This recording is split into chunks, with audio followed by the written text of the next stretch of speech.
कुछ बातें चैनल पर आप लोग का स्वागत है। आज मैं सुनाने जा रही हूँ कार्तिक महात्म्य का 15वां अध्याय।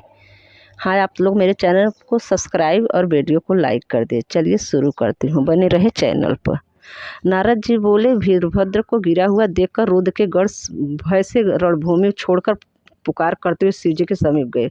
उसके कोलाहल को सुनकर चंद्रशेखर वृषभ पर चढ़कर हंसते हुए संग्राम को गए। रुद्र को आते देख लौटे हुए गढ़ सिंहनाद के करके फिर बाणों को वर्षा से दैत्यों को मारने लगे। वे दैत्य भयंकर शिव जी को देखकर ऐसे भागने लगे जैसे कार्तिक व्रत करने वाले को देखकर उसके भय से पाप भाग जाते हैं। उसके बाद जलंधर दैत्यों को भागते देखकर क्रोध से हजारों बाणों को छोड़ता हुआ शिव जी के ऊपर दौड़ा। शिव जी शुंभ निशुंभ अष्टमुख कालनेमी बालाहक खड़गरोमा प्रचंड और घसंबर आदि दैत्य भी शिव जी के ऊपर झपटे। शिव जी ने अपने गरुड़ की सेना से बाण रूपी अंधकार से ढकी देखकर दैत्य के बाण जाल को काटकर अपने बाणों से आकाश को आच्छादित कर दिया है। उस समय उन्होंने दैत्यों को अपने बाण रूधि आदि से व्याकुल कर दिया और प्रचंड बाणों के समूह से उन्हें पृथ्वी पर गिरा दिया। खंडगरोमा नामक के राक्षस के सिर के क्रोध से फरसा द्वारा काट डाला और बलाहक के सिर को खंडबांग से 2 टुकड़े कर दिए। तब घसमर नामक दैत्य को पास से बांध कर पृथ्वी पटक दिया। कितने ही बैल को सिंहों से मारे गए दैत्यों सिंह से पीड़ित हाथियों को के समान संग्राम में ठहरने से असमर्थ हो गए। अंतःकोर से व्यापक शरीर वाले जलंधर के ने ब्रज के समान शब्दों से संग्राम रुद्र को बुलाया। जलंधर बोला, अब मेरे साथ युद्ध करो, तुमको इनसे मारने से क्या प्रयोजन है। हे जटाधारी, तुम में जो कुछ बल हो सो दिखाओ। नारद जी बोले, ऐसा कहकर उसने शिव जी के आए हुए बाणों को अपने पहने बाणों द्वारा हंसते हंसते काट डाला था। अंतर घोड़ा को ध्वजा और छत्र को शिव जी ने अपने 7 बाणों से काट दिया। कटे हुए धनुष रथ जलंधर वेग से गदा उठाकर शिव के ऊपर दौड़ा। तब शिव जी ने उसकी गदा को अपने बाणों से 2 खंड कर दिया। उस पर भी घुसा उठाकर मारने की इच्छा से शिव जी के ऊपर पहुंचा। तत्काल शिव जी ने बाणों के समूह से उसे 1 कोस दूर हटा दिया। तब जलंधर शिव जी को अधिक बलवान समझकर उन्हें मोहित करने वाली अद्भुत गंधर्वी माया की सृष्टि की।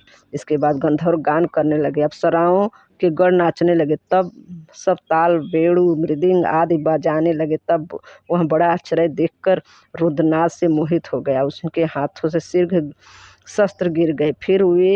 फिर भी उन्हें कुछ मालूम नहीं। जब जलंधर ने रुद्र नेत्र गान की और एकाग्र मन हुआ, समझ लिया कि तब काम से पीड़ित हो जहाँ पर गौरी स्थित थी वहाँ शीघ्र जा पहुँचा। महाबली शुंभ निशुंभ के रणभूमि में छोड़कर 10 भुज 5 मुख 3 नेत्र तथा जटा धारण शिव के रूप धारण किए।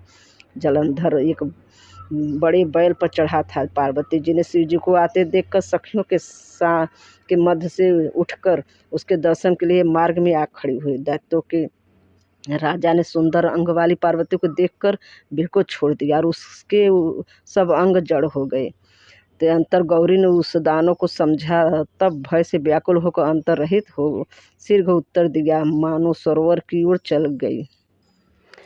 तदंतर वह दैत्य क्षण भर में बिजली के समान दीप्तमती पार्वती जी को न देखकर वेग से युद्ध में फिर आ पहुंचा जहाँ शिव जी विद्यमान थे। पार्वती जी ने उस समय मन ही मन विष्णु का स्मरण किया। तब ही वह देव अर्थात विष्णु जी की समीप ही बैठी देख पार्वती जी बोली, हे विष्णु, जलंधर दैत्य ने जो भी अद्भुत कर्म किया है सो क्या उस दुष्ट काम आपको नहीं विदित है। श्री भगवान बोले, उनसे छल करके रूप बदलने का मार्ग दिखाया है, हम भी उसी मार्ग में चलेंगे। अर्थात जैसा छल उसने किया है वैसा ही हम भी उसकी स्त्री से करेंगे, अन्यथा पतिव्रता धर्म से रहित वह मारने योग्य न होगा।